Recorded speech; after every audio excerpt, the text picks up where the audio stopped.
Assalamualaikum warahmatullahi wabarakatuh. Alhamdulillah hari ini kita kembali lagi ke mata kuliah manajemen kelas. Jadi bab hari ini tentang prinsip-prinsip disiplin kelas. Mata kuliah ini diampu oleh Bapak Rahman Muhandas.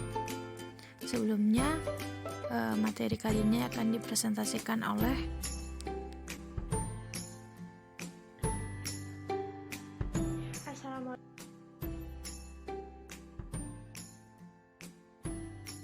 menjelaskan poin yang pertama, yaitu pengertian disiplin kelas. Kata disiplin berasal dari bahasa Latin, yaitu disciplina, yang menunjukkan kepada belajar dan mengajar. Kata ini sangat dekat dengan istilah disciple, yang berarti mengikuti orang belajar di bawah pengawasan seorang pemimpin. Jadi, disiplin kelas adalah keadaan tertib dalam suatu kelas, dan di dalamnya tergabung guru dan siswa yang taat kepada tata tertib yang telah ditetapkan. Rasa tanggung jawab dari siswa untuk memenuhi segala aturan dan tata tertib di sekolah, sehingga dapat belajar dengan baik dan sebagai upaya untuk mengatur perilaku anak dalam pencapaian tujuan pendidikan. Disiplin adalah yang pertama, yaitu proses atau hasil pengarahan atau pengendalian keinginan, dorongan atau kepentingan untuk mencapai maksud atau untuk mencapai tindakan yang lebih efektif. Yang kedua, yaitu mencari tindakan terpilih dengan ulet atau giat, aktif, dan diarahkan sendiri meskipun menghadapi rintangan. Yang ketiga, pengendalian perilaku secara langsung dan otoriter dengan hukuman atau hadiah.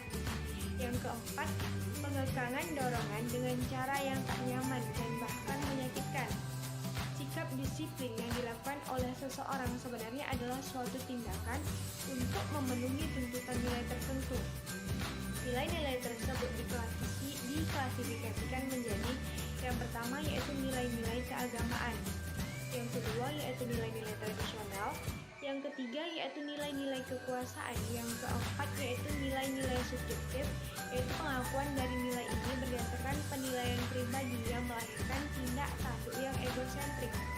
Yang kelima yaitu nilai-nilai rasional, yaitu nilai yang memberi penjelasan dan alasan perlu tindaknya dilakukan tindak tanduk disiplin tertentu untuk mencapai tujuan tertentu.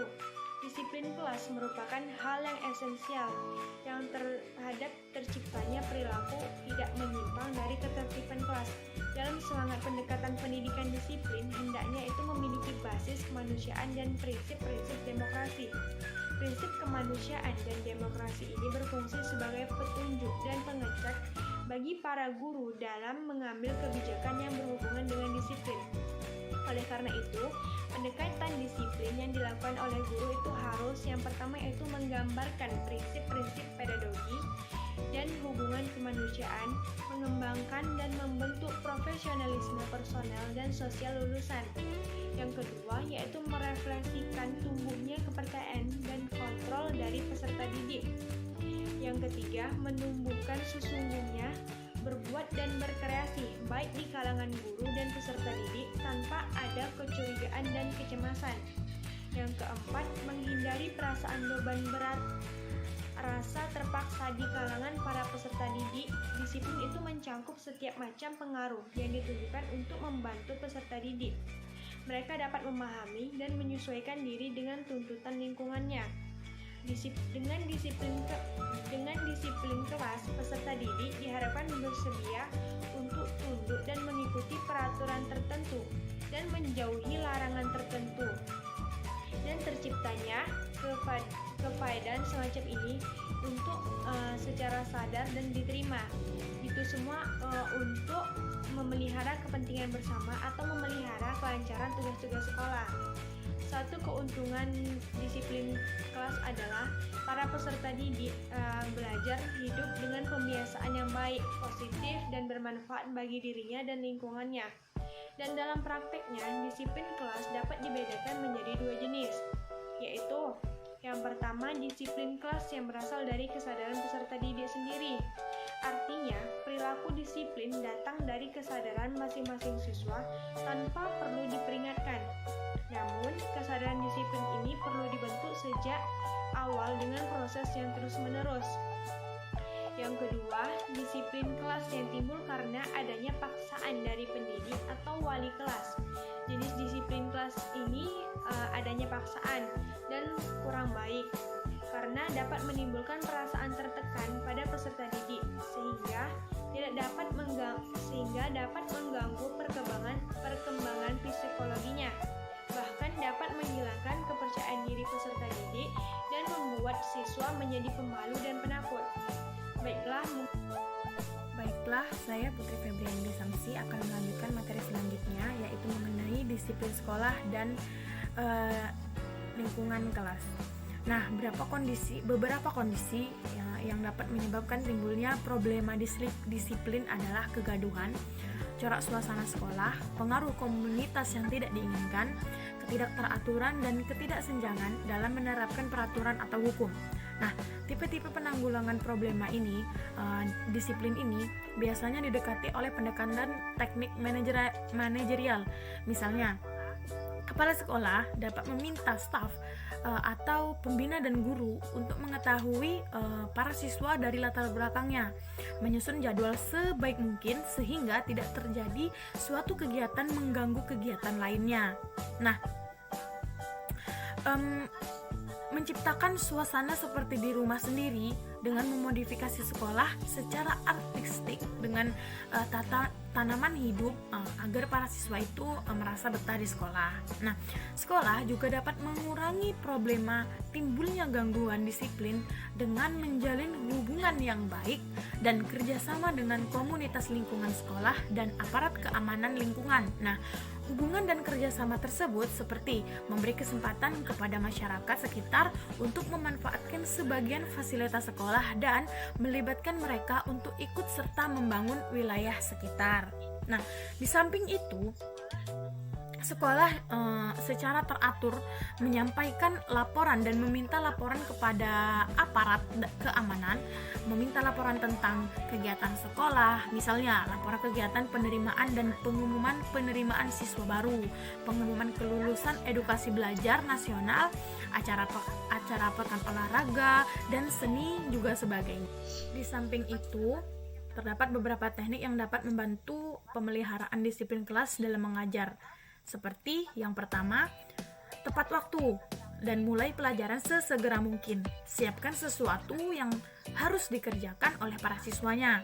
Yang kedua, siapkan rencana pembelajaran dan informasikan kepada para siswa apa, kapan, dan di mana aktivitas itu akan dikerjakan atau dilakukan. Yang ketiga, lakukan sesuatu dengan aturan dan pelaksanaan yang sama dan konsisten. Yang keempat, bervariasi dalam aktivitas kelas. Yang kelima, tidak mengancam dan menentang para siswa. Yang keenam, buatlah tugas para siswa yang tepat dan cocok. Yang ketujuh, jagalah dan kontrol suara guru. Yang kedelapan, tegas dalam pembukaan dan secara perlahan mulai dikendorkan bila hubungan sudah terjalin dengan baik. Yang kesembilan, hindari adanya siswa favorit di antara mereka. Dan yang ke-10, jalin hubungan kerjasama yang baik dengan orang tua. Lanjut mengenai sumber pelanggaran. Di sini ada dua faktor yang menyebabkan adanya pelanggaran. Yang pertama, faktor internal, yaitu faktor yang timbul dari dalam anak itu sendiri, seperti kesehatan, rasa aman, kemampuan, minat, dan sebagainya.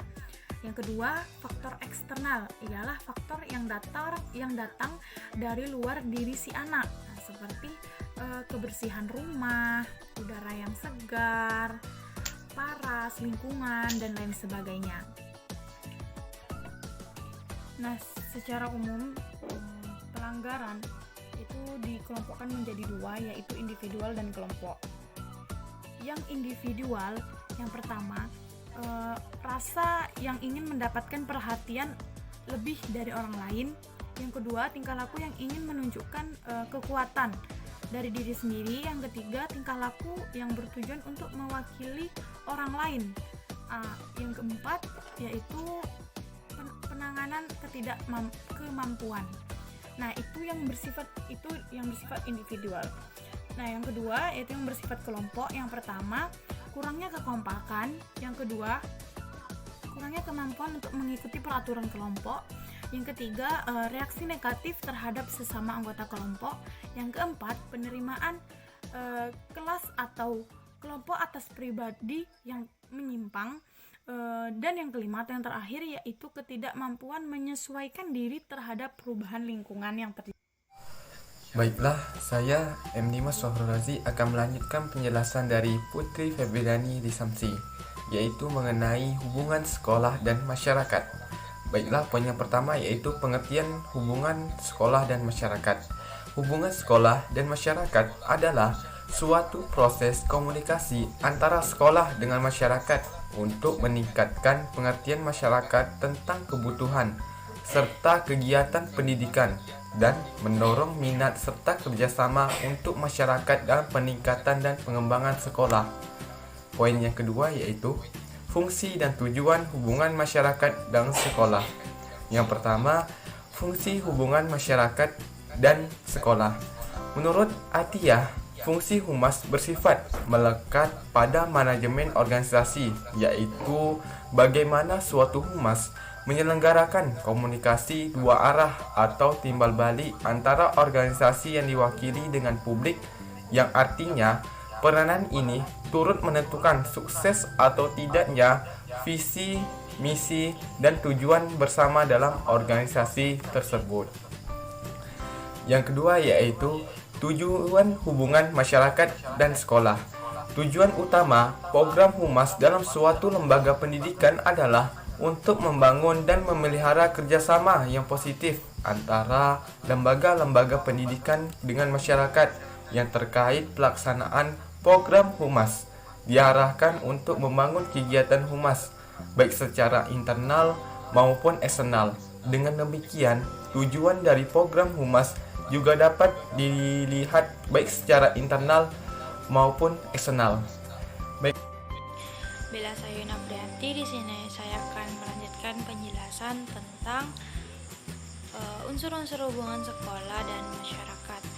Menurut Agustinus, unsur-unsur yang terlibat dalam hubungan sekolah dan masyarakat antara lain yang pertama adanya sekolah.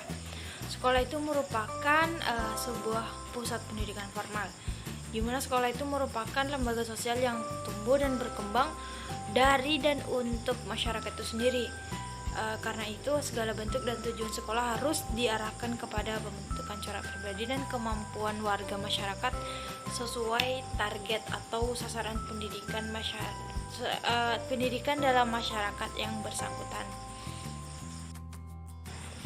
Unsur yang kedua yaitu orang tua murid. Hubungan sekolah dengan orang tua murid hendaknya dibawa ke dalam hubungan yang saling menguntungkan atau saling membutuhkan dalam program di sekolah. Karena itu hubungan antara keduanya hendaknya dibimbing ke arah yang positif, dan itu adalah merupakan sebuah tugas dari kepala sekolah. Yang ketiga itu unsur yang ketiga itu ada murid dan guru. Murid dan guru merupakan unsur sekolah yang paling penting. Tidak ada sekolah tanpa guru dan tidak ada sekolah tanpa murid juga. Artinya sekolah itu sangat membutuhkan yang namanya guru dan murid.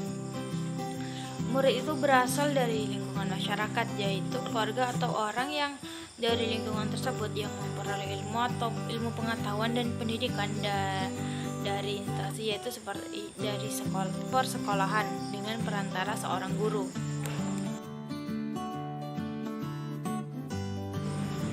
Materi yang selanjutnya itu tentang prinsip-prinsip membangun masyarakat dan sekolah. Beberapa prinsip yang perlu diperhatikan dan dipertimbangkan dalam pelaksanaan hubungan sekolah dan masyarakat. Yang pertama itu ada namanya integrasi. Prinsip ini mengandung makna bahwa semua kegiatan hubungan sekolah dan masyarakat itu harus terpadu, dalam artiannya bahwa disampaikan informasi kepada masyarakat itu berupa informasi yang terpadu antara informasi kegiatan akademik maupun informasi kegiatan yang bersifat non akademik. Hindarkan sejauh mungkin upaya untuk menyembunyikan kegiatan yang sudah berlalu dan atau yang sedang dalam proses akan dijalankan oleh sekolah, untuk menghindari namanya salah persepsi atau pandangan serta kecurigaan terhadap sekolah. Yang kedua ada continuity. Prinsip ini berarti bahwa pelaksanaan hubungan sekolah dengan masyarakat harus dilakukan secara terus-menerus, continue. Jadi, pelaksanaan hubungan sekolah dengan masyarakat jangan hanya dilakukan secara sewaktu-waktu, misalkan hanya 1 kali dalam 1 tahun, atau sekali dalam 1 semester, atau hanya dilakukan oleh sekolah pada saat akan meminta bantuan keuangan pada orang tua atau masyarakat. Yang ketiga itu ada namanya simpati. Prinsip ini menghendaki agar dalam proses hubungan sekolah dan masyarakat yang dilakukan baik komunikasi personal maupun komunikasi kelompok, pihak pemberi informasi yaitu sekolah dapat menyederhanakan berbagai informasi yang disajikan kepada masyarakat. Informasi yang disajikan kepada masyarakat melalui pertemuan langsung maupun melalui media hendaknya disajikan dalam bentuk yang sederhana sesuai dengan kondisi tempat dan orang yang diajak untuk berdiskusi. Sekian materi dari kelompok kami. Sekian untuk pembelajaran kita hari ini. Sampai jumpa di video-video pembelajaran kita yang selanjutnya.